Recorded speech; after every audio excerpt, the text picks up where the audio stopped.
You don't mean sore for a week. What happened was I had just started to put my overshirt on over my overshirt. You had that shirt on earlier. I had it off again.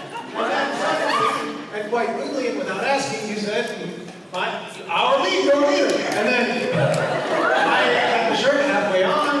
Hey, give me what you want. You were sure halfway.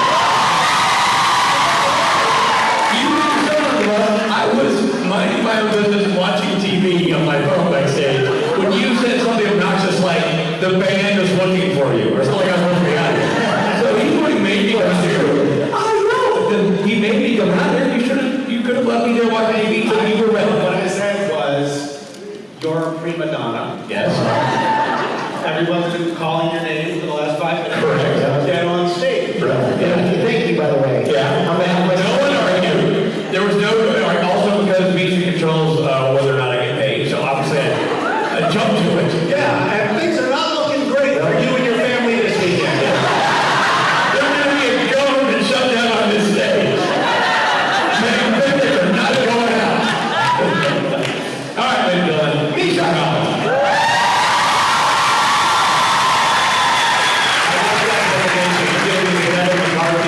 Of the convention. Make sure nobody gets paid. We're in DC, so that means lots of you are probably not getting paid this week. Luckily, the show is free, so.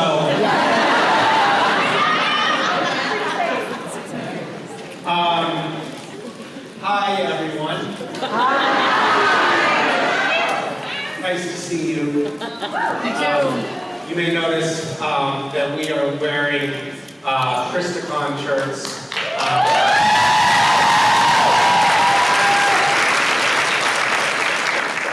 We're here.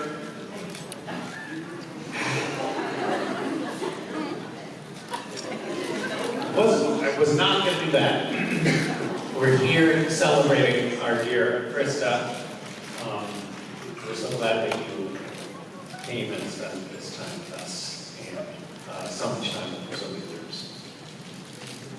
Love you, and you have been a force of joy and optimism, and always a light to see at these shows, year after year, and we're grateful.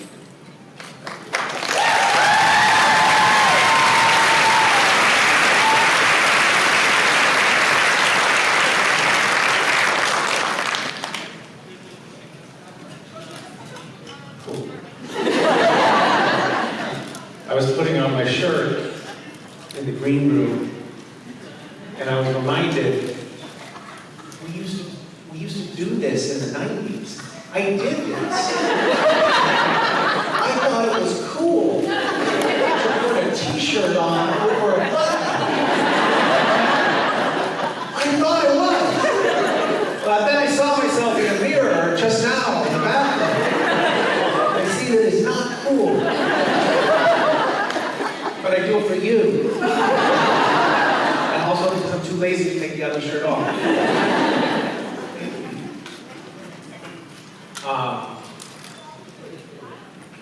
It's nice to be back in DC. I've spent a fair amount of time here over the years. I was a White House intern here years and years and years ago. Sorry about that. That's all right. It was actually, I was a White House intern 3 months before the words White House intern took on a new meaning.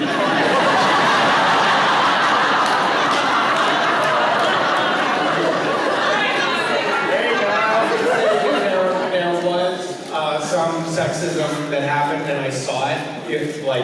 I saw it at that time in the administration. For example, I was never invited for alone time with the president in the I think it's because of my sex.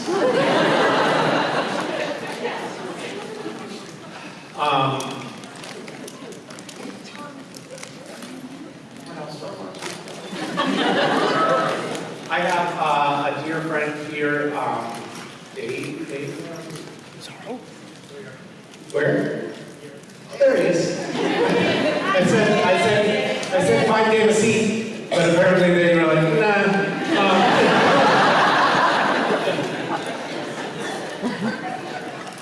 I'm gonna tell our origin story, but I'll leave the clothes on. Dave and I met years ago because I used to run this scavenger hunt called Gish. And Dave has one of the coolest job titles in the universe. He is, I believe, Director of Solar System Exploration.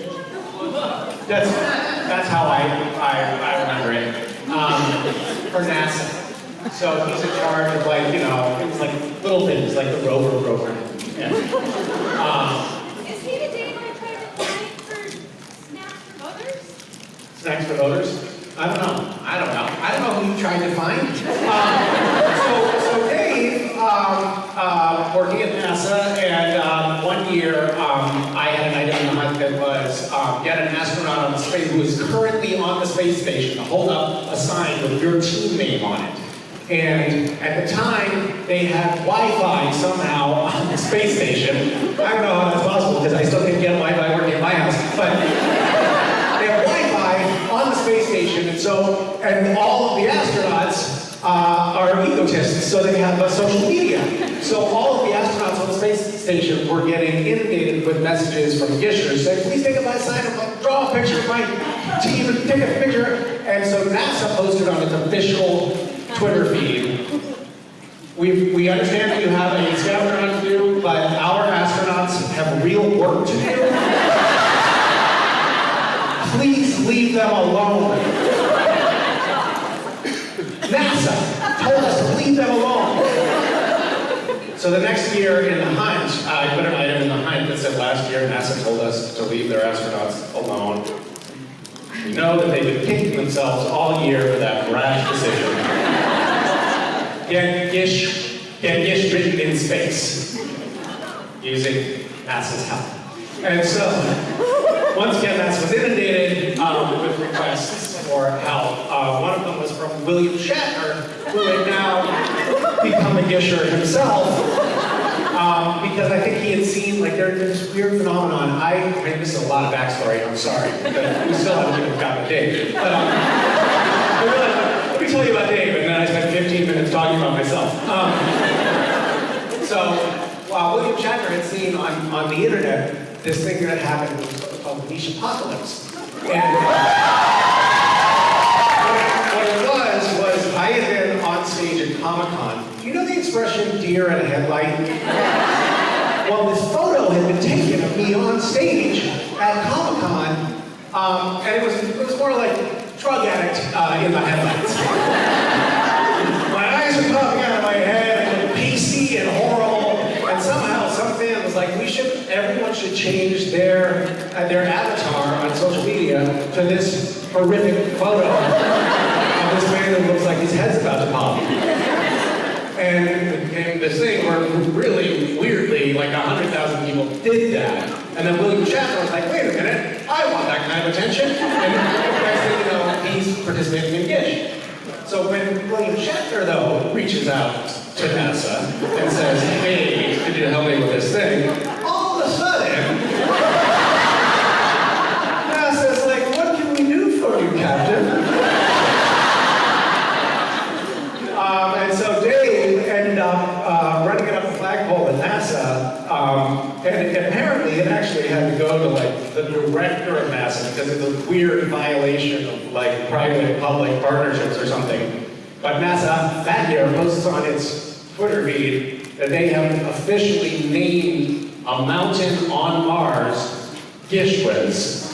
And they posted a photo of the mountain.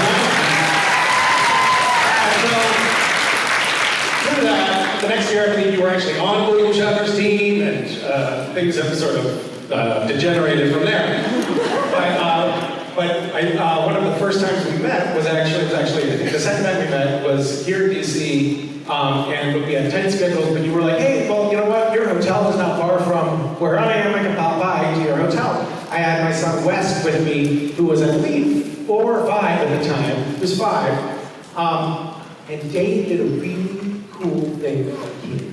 He brought the smallest satellite that NASA had ever launched, an actual prototype of this satellite with him. And it was like the size of a beach ball. He carried it with him to show West. And it was an actual satellite. And West was like, wow, can I touch it? And Dave very graciously said, sure. And Wes took it and went like this.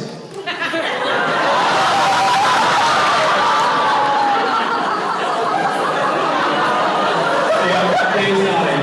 True story. Anyway, thanks for the memories.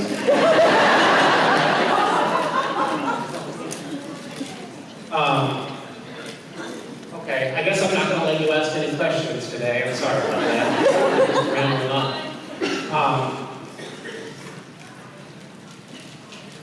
Yeah.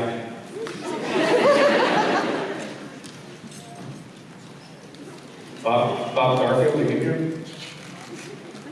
Bob? Where's Bob?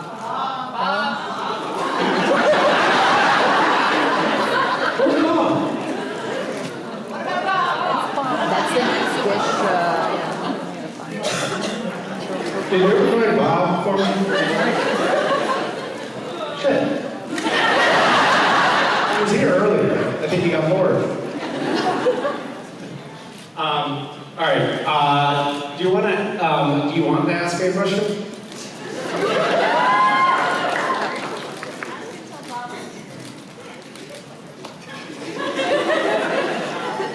Hey, Bob, where are you?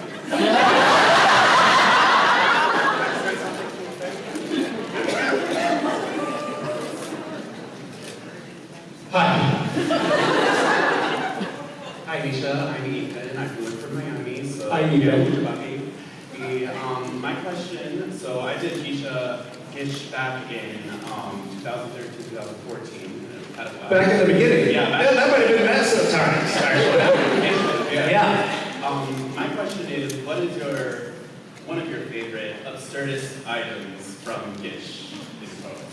There's an item from Gish that stands out in my head because it was the first item that I got a submission for. So the very first year that I did the scavenger hunt, I actually just had people email me the submissions. And the first submission that came in was of an item that I had written that I think had a certain sophisticated artistry to it.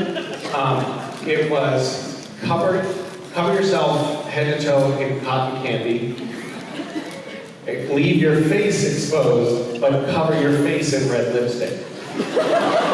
And I took inspiration from an old custom, an old American custom, which is to be tarred and feathered. I wanted it to be as sticky, uncomfortable, and disgusting as possible. And the first submission came in, and it was this young teenage boy standing in a dark corner of his bedroom in the Philippines, covered with cotton candy that was melting to his skin. And this red lipstick face and an expression of pure misery. And I saw it and I just felt a light. I was overcome with an inexplicable joy. And I laughed and I laughed, and I remember I went into the other room and I told my wife, I think I found my purpose. So that one really stands out. Hi. Hello, my name's Tracy. I want to know what's something someone would be surprised to learn about you. Something that someone would be surprised to learn about me. Gosh, great question. I just don't know where to start. Pretty much everything, I think. I got my first pedicure last week. I don't know if any of you have ever had a pedicure, but it's a disgusting thing. It's so vile. They use a cheese grater on the bottom of your foot. And not only that, I had just been walking on the beach in Santa Barbara, and there are tar seeps there, so they have all these offshore drilling rigs, and there's all of this tar that bubbles up and then floats onto the beach, and then you step on it, So my feet had like this black tar on it. So then the cheese grated the bottom of my feet and created this mound of sort of dead flesh mixed with tar. Speaking of being tarred and feathered. And it was disgusting.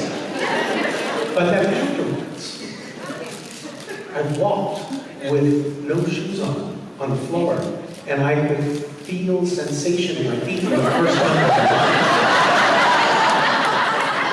It was miraculous. It was really special. And I'm not getting any kind of kickbacks from pedicurists here. But it was a special experience, and I recommend you try it. Thank you. I just saw, I know we were all shouting Bob earlier, and he wasn't here because he finds me boring. It's okay, I get it. I am. You're not. But thank you for your honesty. There's one person in the front. So, I used to be a really big fan of National Public Radio back before podcasting existed. Bob's over here. I know, Barbara. And I was such a fan that when I was 18, I lived in Massachusetts, and when I was 18, my girlfriend was like, I got no birthday present. She lived in Northern Virginia, so we were down in Northern Virginia. And I was like, oh, cool, what is it? She's like, I'm not telling you. She already screwed up 3 presents by spilling the beans before the gift was given. So she's like, I'm not going to fuck this one up. And I said, oh, come on, just give me a hand. She said, just buy like some reasonably nice clothes and take you into the city, to DC. And I said, just tell me where we're going. She said, I'm not telling you where we're going. I said, okay, well, just give me the address. And she said, fine. We're going to 2020 M Street Northwest. And I was like, oh, that's NPR headquarters. She took me to see a recording of All Things Considered. It was very cool. So, a couple of years ago, 4 years ago, I think, I was on the stage, and someone asked me, if you could have lunch with anyone, who would it be? And I didn't have to think at all. I said, I think it'd probably be Bob Garfield. He's been kind of an icon and a hero to me for many, many years. Bob was a roving correspondent for NPR for many years, and then went on to do another show called On the Media, which was really insightful, and it used to be a very insightful show. Bob was on it. And Bob did these great radio shows. Here's a for instance. It was like a 20-minute long piece, and it was Bob had a conference. I'm butchering it, I know. Bob had a conference in Nashville, and he's like, I hear these country music songs that they go triple platinum, but they're so basic, they're so simple. Like, how hard can it be to write a country music song? I'm going to be in Nashville anyway for this conference. I don't know, it's probably about an advertising conference or something. But while I'm there, I might as well record a hit country music song. And so he does this story where he cold calls, shows up at a recording studio and says, hey, I'd like to record a hit country music song. How do I start? And they're like, well, do you even have a song? He's like, no, but I've got an idea. It's like, I keep having this problem of playing phone tag with people. Like, they'll leave a voicemail for me, and then I'll leave a voicemail for me. I think it'd probably be a pretty good hit country music song. 20 minutes later, at the end of his radio piece, he happens to sit next to Jimmy Carter on an airplane, I believe, who introduces him to Johnny Cash, who then and it ends with Johnny Cash singing his song on the radio, and there were several stories like that Bob did that were incredibly inspiring to me because he just achieved the impossible. So some of we were talking about earlier, some of the Gish things that I did, like harassing NASA, that was in some small way inspired by Bob. So I got up on stage and I said that I'm Bob Garfield, and then the next day I got a phone call from Bob Garfield never did find out how he got my number. But he's tenacious like that. He said, my Twitter has been broken by you. What's going on? And we've been friends since, and I still take inspiration from you, Bob, even though I know you.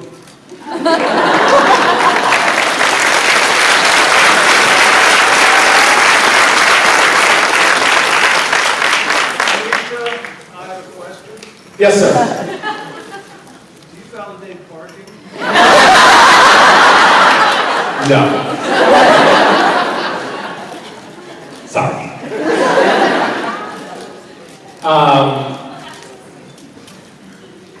Yeah.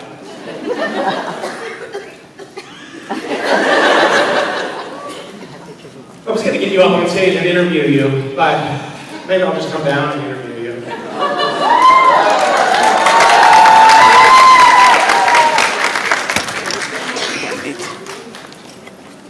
Hi. Good to see you. You're used to this because you always have been in the public eye on radio. And it's really a very good view of me as well. So, yes, the microphone is not unfamiliar to me. What have you been working on of late? Okay, first I want to come back to another question. Who the fuck cares? I'm writing a book, obviously, about Serbia. Because, right? Yeah, it's kind of a no-brainer. You're going for Blockbuster. Exactly. I mean, it's not great to be in this position because I'm trying to write this book. I'm trying to make it important and funny. All I can think of is the movie. The movie that's going to be made from the book. Yeah. Who are you seeing cast in the lead?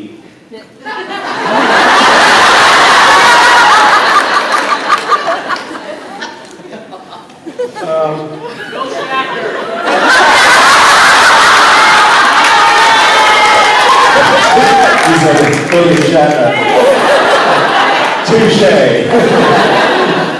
All right, well, I'll leave it at that. Nice to talk to you.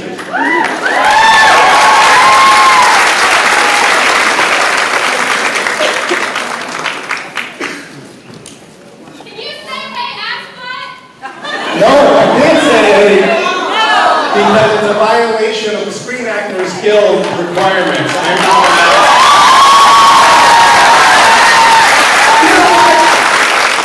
The Screen Actors Guild has this rule that I'm not allowed to get up here and talk about the show that I was on. That's the reason that you're all here. But I think that's kind of bullshit, and I'll tell you why. A, the show's over.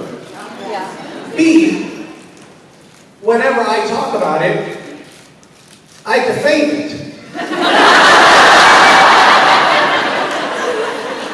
So really, I'm going after the man when I'm up here and talking about the show. They should actually, the Screen Actors Guild should actually pay me to talk about the show when I'm up here.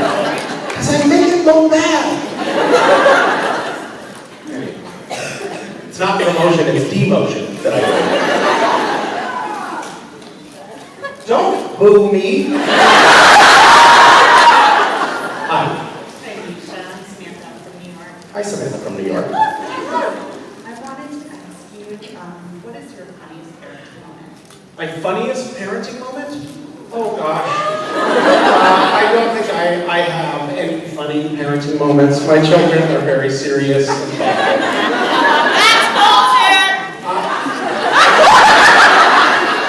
Please don't swear, there are kids here. Pretty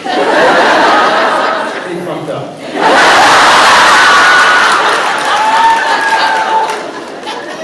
My kids are imbued with such a deep and abiding earnestness and insightfulness. I kind of see them more as spiritual leaders than as children. My kids, I'll give you a for instance. I was huddled with my kids in bed, reading them a bedtime story. And I was suddenly overcome by emotion. And I said, I don't want you to ever grow up. I want you to stay my little kids forever and ever. Have you said a similar thing to your kids? Yes. Yes. And Mason, my youngest, said, no, I am going to grow up. And I said, no, I don't want you to ever grow up. I want you to stay my kid forever. She said, no, I am going to grow up. And I said, I want you to stay my little girl forever and ever and ever. And she said, no, I am going to grow up. And I'm going to get old and I'm going to die.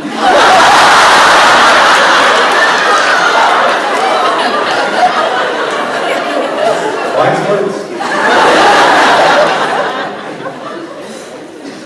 Thank you for that fun memory. Hi, Misha. I'm Kim. I can.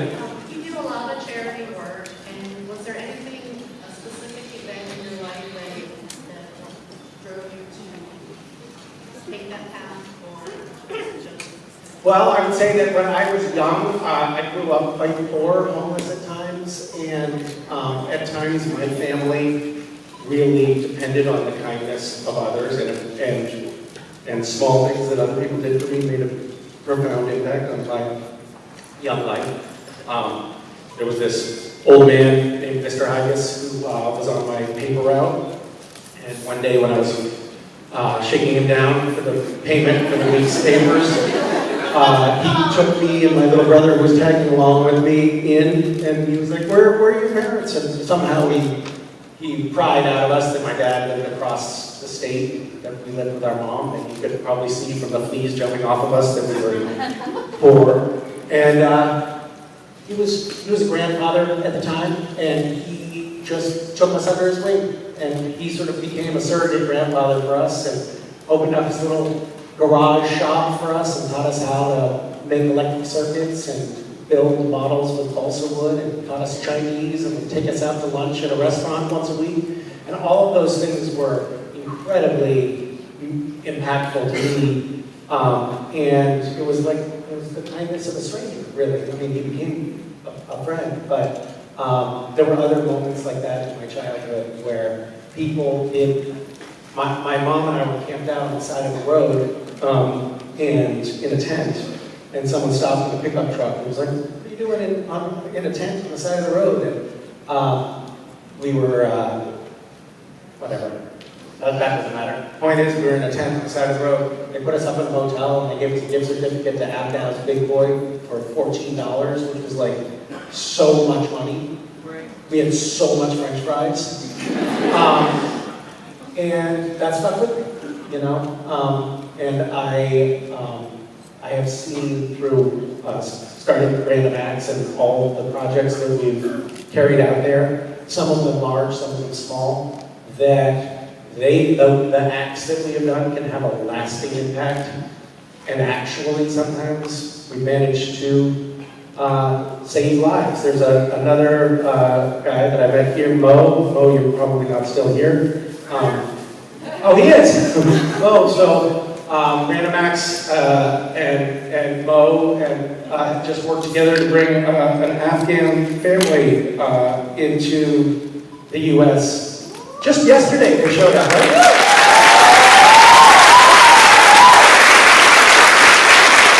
A family of 10. The father, the Taliban had killed 2 kids. The father was a translator for the U.S. government in Afghanistan, and then, we pulled out, and unfortunately lots of people were left stranded there, but we were able to help relocate this family with the help of Mo, but also the help of Random Acts. And We owe you. Thank you. that's what I was looking for. I just wanted oh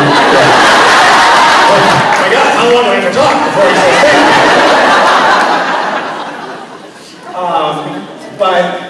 But there are instances that we can look at where it's not just a small gesture that has like a little tinge of personal meaning, but also there are acts that can fundamentally change the course of a family's lives.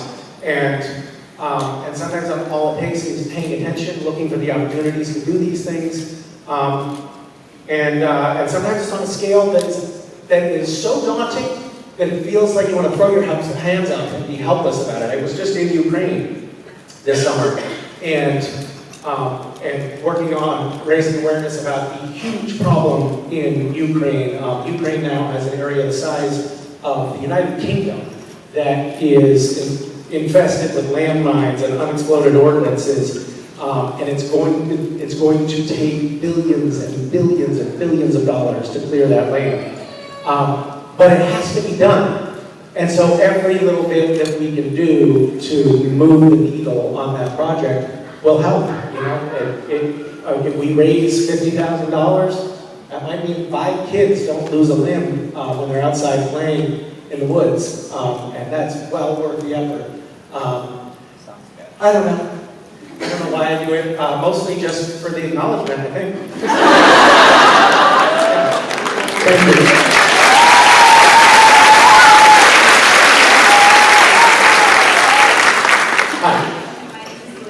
Hi. My question was, what's the most meaningful gift you've ever received? The most meaningful gift that I've ever received? Yes. Why, you have something?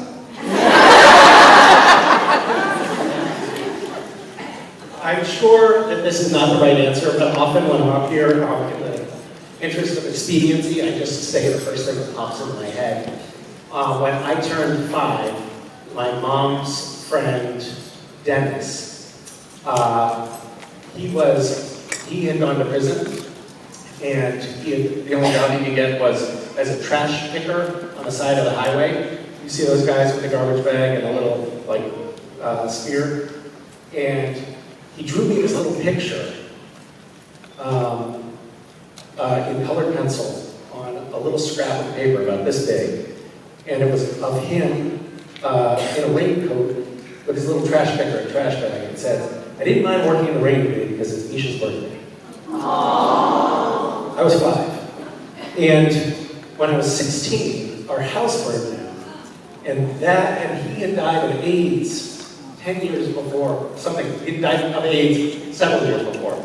And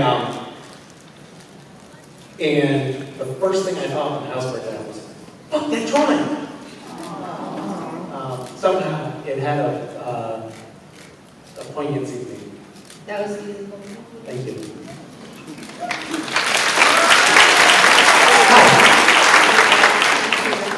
I am half Italian, and food is my life, so I always ask people about their food preferences. So, what is your favorite food to eat, and is it the same as your favorite food to make? Why or why not?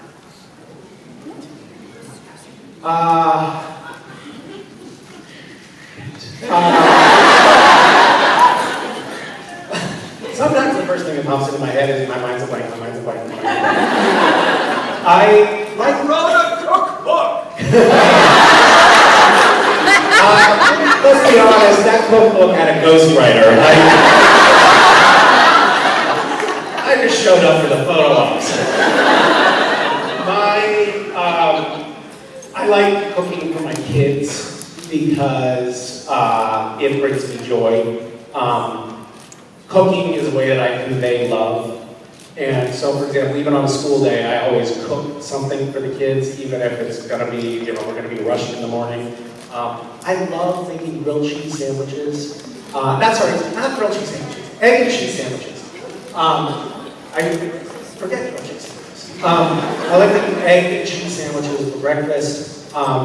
And it's something my kids are vegetarian, I'm not, but that's something that we all eat together, and I love doing that. And it's something that, like, in the morning, I'll make egg and cheese sandwiches, and I know that, like, each of us has, like, a slight different preference on how theirs is prepared. I make a damn good sandwich. And then, as I'm doing it, I know that I'm conveying some kind of love to the kids, and that they'll be on the receiving end of that. And then, of course, inevitably, it's a school day, we're a little rushed, and I end up having to say, like, "The fuck, I made this! I made this fucking hot breakfast for you, where the fuck are you? You know, I'm gonna throw it out! Shits!"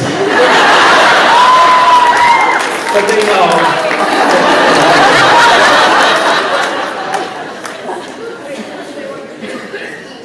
What?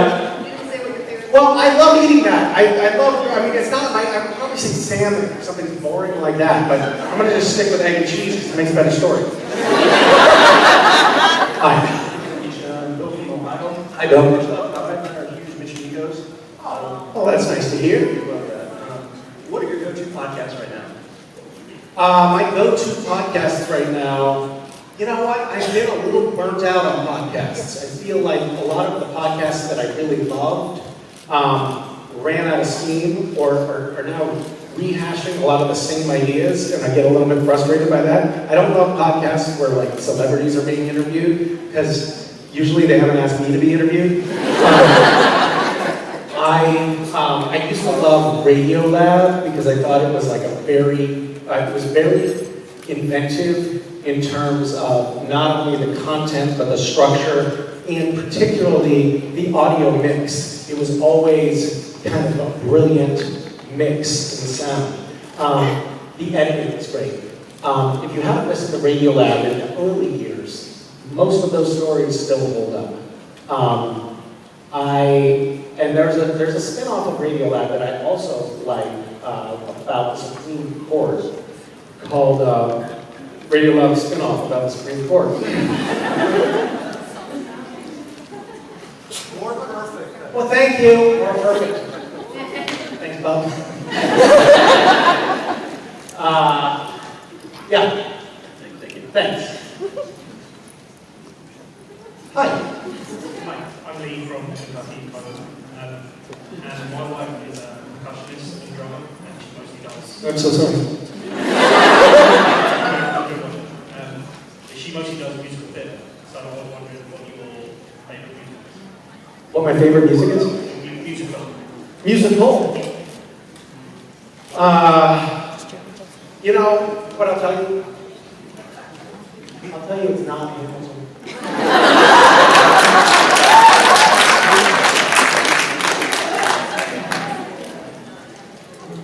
I don't know. Please don't swear. My kids decided that they needed to learn all the lyrics to every song in Hamilton. And then it was like, there was one point, I distinctly remember, I don't know if you remember David Koresh, the pulled up in the compound there, and the FBI was trying to flush them out, and they were playing the sound of rabbits being murdered on loudspeaker phones outside of the compound and trying to get them to come out. I remember distinctly thinking, I think I'd rather hear that.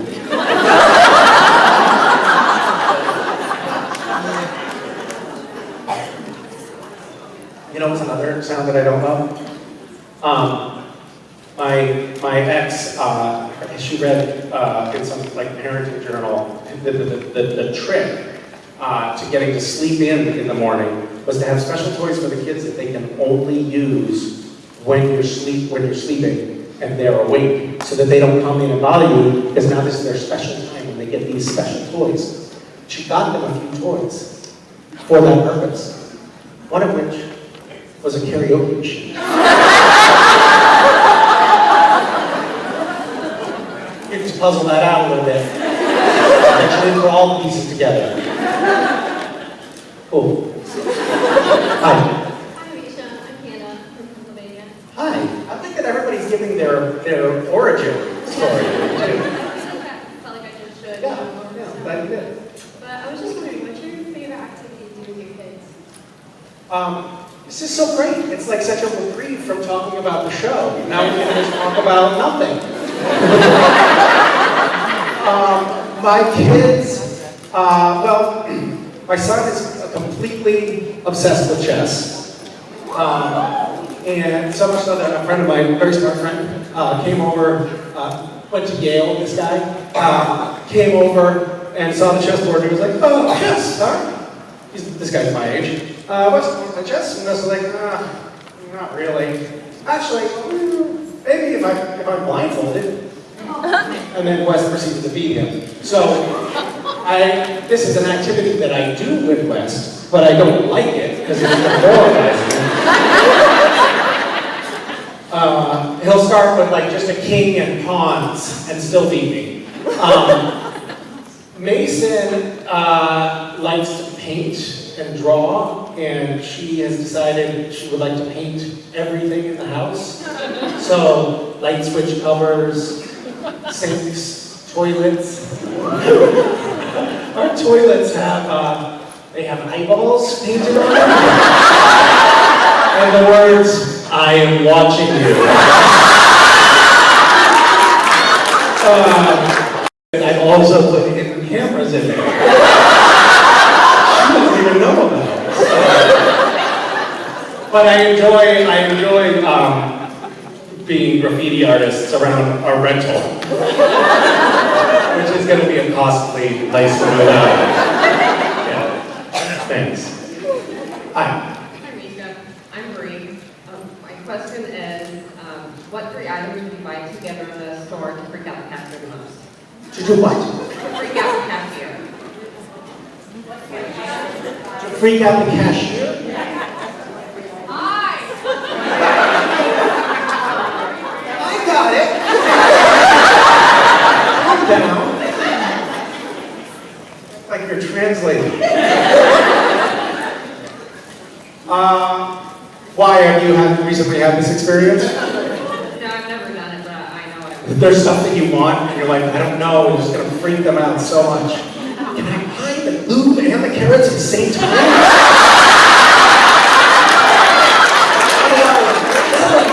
This is how I feel. I know, right?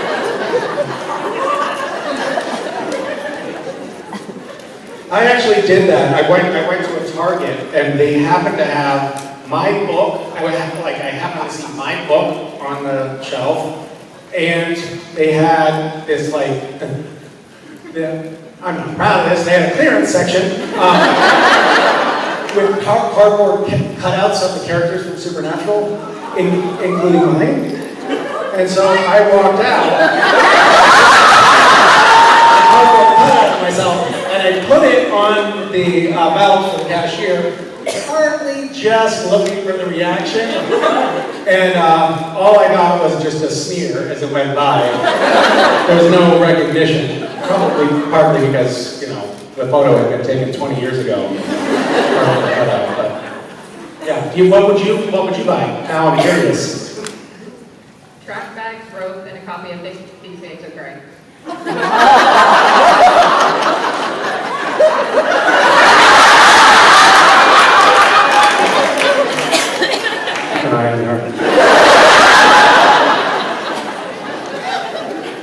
What's that trash bag?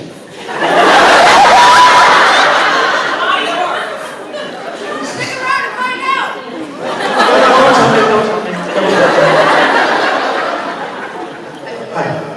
I'm Zoe. Hi, Zoe. My family's been doing Gish ever since I can remember, and Is it something that brought you together or drove you apart? it's together. Together initially, and then when some of you went to jail. People have been arrested for participating in Gish, which is such a badge of honor. Yes? I also had an Caspa plushie when I was younger, and I hadn't even watched the show. Oh my God. But I wanted to ask, have you ever done any of the Gish proms before, or wanted to? Oh no, that sounds humiliating. I actually did one year during COVID. We were all locked in the house, and I was like, oh, well, how do we actually do some of the stuff for this Gish? And so I had my kids participate, and we did one day of participation, and I felt like I was cleaning the house for a month after. And I was like, whoever designed this thing is fucking awesome. No consideration for how costly and difficult it is to manage that thing. It was really eye-opening. Really awful. I'm sorry. Thank you. Hi. Hi. My name is Hannah, and I'm from Virginia. I've actually not here my whole life. You've lived here your whole life? Yeah. Wow. Yeah, it's great. Nearby, Northern Virginia, or somewhere Yes, else? Fairfax actually. Really? I lived in Fairfax briefly.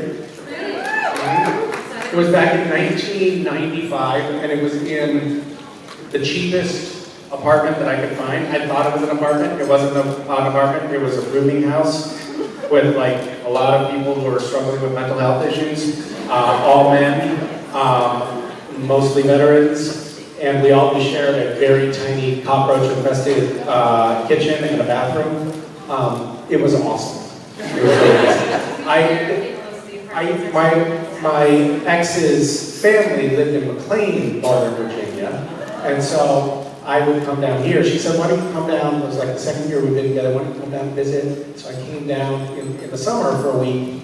But her mom was very strict Catholic, and when I got there, I decided that I was not in fact staying with my girlfriend. I was staying in the neighbor's basement. And I was allowed to be in the house during daylight hours with her mother sitting on the couch watching us. So it was really great. I've had a lot of good experiences living in Northern Virginia. Really fond of it. Well, there's absolutely no reason for you to say that. How is that relevant to the... That's like a non sequitur out of blue saying, wow, you're really fucking old. No, that's fine, I get it. All right, what's your question? My question was, Child. my question is, have your kids ever made you do anything that you absolutely hated but you did anyway? Yeah. Parenting.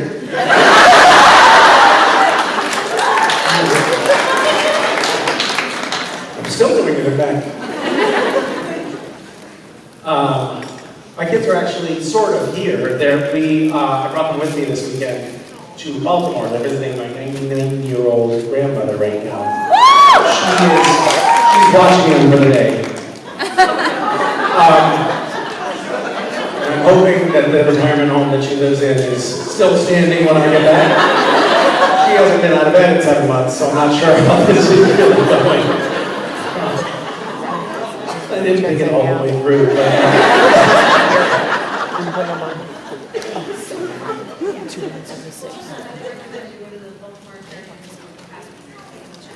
I haven't taken them there, but she took me there when I was a kid.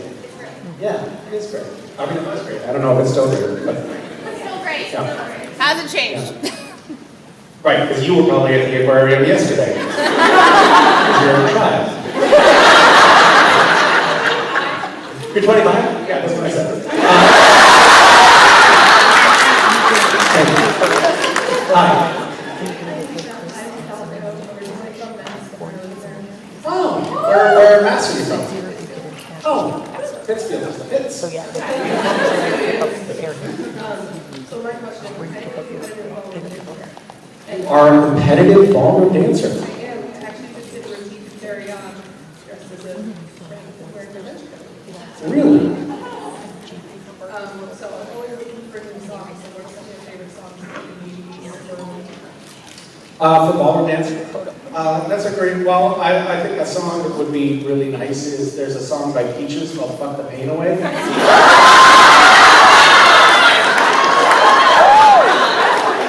And I think that's going to be really cool with the foxtrot.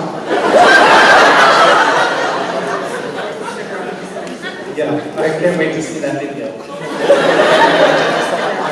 Great, thank you. Hi. From New York. My question is, there's a country song where the singer asks for 5 more minutes for many moments, and I wonder if there's any moment in your life that you wish you had 5 more minutes of?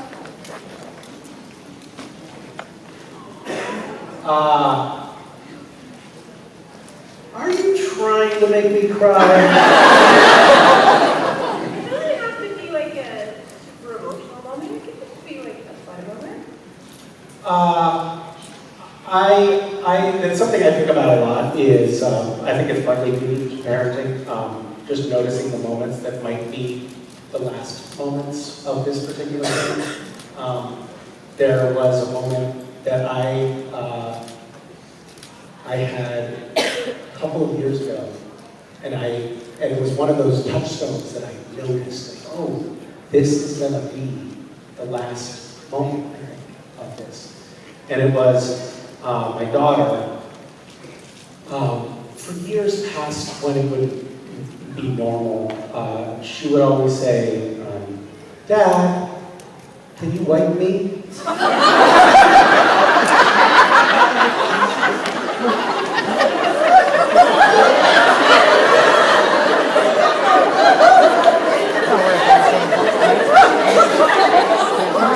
And I distinctly remember thinking, this hasn't happened for a few months, and I have a feeling this is going to be the last time. And I'm not saying I'd like to do that for another 5 minutes. I wouldn't. But I did have this moment as I was... You know what? Never mind, because someone pointed out recently, you know, your kids are going to eventually, there's these things that are recorded. They're going to operate the internet. And then it's going to be like, yeah, when was the last time you saw your children?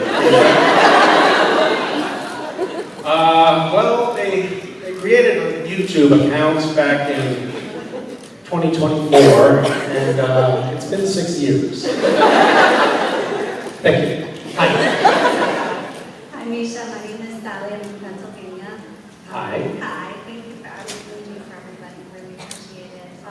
Thanks for being here. I got involved with Thanks for starting with a compliment as well. That's such a nice, take note, everyone. I've been to Gish the last couple of years, and it really helped me through a lot of stuff, and I'm hoping we'll be back with that. So when Gish comes back, who would be your first Skittles portrait person that you want to put that out? Who would be my first Skittles portrait person? I think I would love to see, it's sort of like the March of Time, but I'd love to see the geriatric version of Jensen. Which I don't know if you've seen him lately, but... Old man time has not been kind to that guy.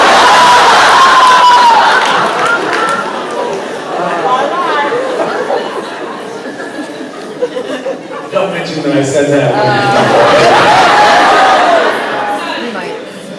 Thanks. I'm sure I've told this story before, but Jensen walked into a store to buy a phone charger, and somebody in there was working on this 3 foot by 3 foot portrait of his face in Skittles. And he saw and it was like he immediately recognized himself in this pixelated rendering of candy. But of course, Jensen sees himself in everything. And he was like, what is that? He didn't even know this was going on. Sent me a text, a photo of him and the Skittles portrait, and said, Misha, you have some slaining to do. So if you were attending a panel with somebody that you were a big fan of, what kind of questions would you how do I break into Nashville? what was that song that Johnny Cash wanted to sing? The name of the song. Okay, first of all, it was not. If you correct the record, it undermines the. It's not true. It was Willie Nelson. Oh, Willie Nelson! Yeah, Johnny Cash was dead, wasn't he?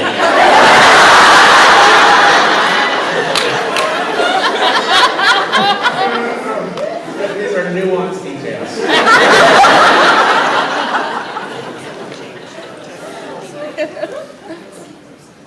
What was the song? Do you remember the name of it?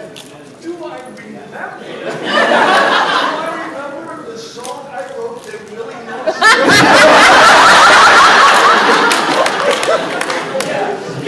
Yes, Misha. Tag You're In. That's right. There you go. That's what it was called. Tag You're In. Thanks. Yeah. Hi. Hi, I'm Tess. Hi, Tess. If you could go back in time and witness any historical event without changing anything, what would it be? Without changing anything? No, I was going to say the 2016 election, but now.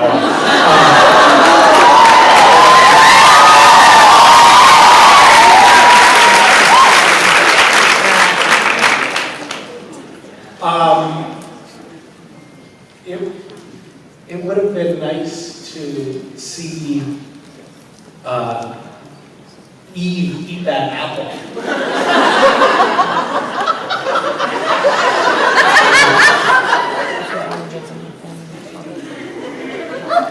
Thank you. Hi. A new grandmother with a 5-year-old and just 1-year-old. Were your kids always adventurous eaters, or did you have to come in and into it? Hi guys. They were not, which was part of the impetus behind that book, was like to try to figure out the evolution to get them from being picky to get them to being less picky. But did you really, I read the book and I love the intros to the recipes and whatever, but how did you really trick them to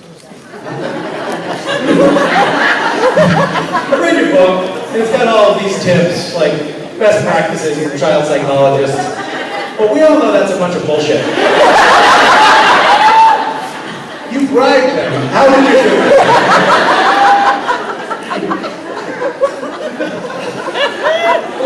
There are a lot of things in that book. It's like, what you don't want to do is offer them candy in exchange for eating their broccoli. Because then that creates a sort of pathological association. They begin to prefer candy and dislike broccoli. Even though they'll eat the broccoli, it's a negative association. It's like, I'm doing this, I'm getting through this bad thing to get to that good thing. But I'll tell you, it works.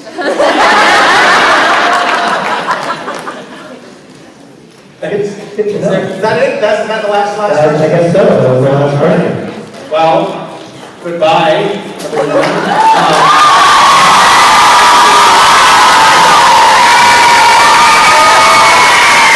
Thank you for gracing us with your presence. And thank you for being here. Thank you for gracing us with your presence. 5 more minutes with you is what I want.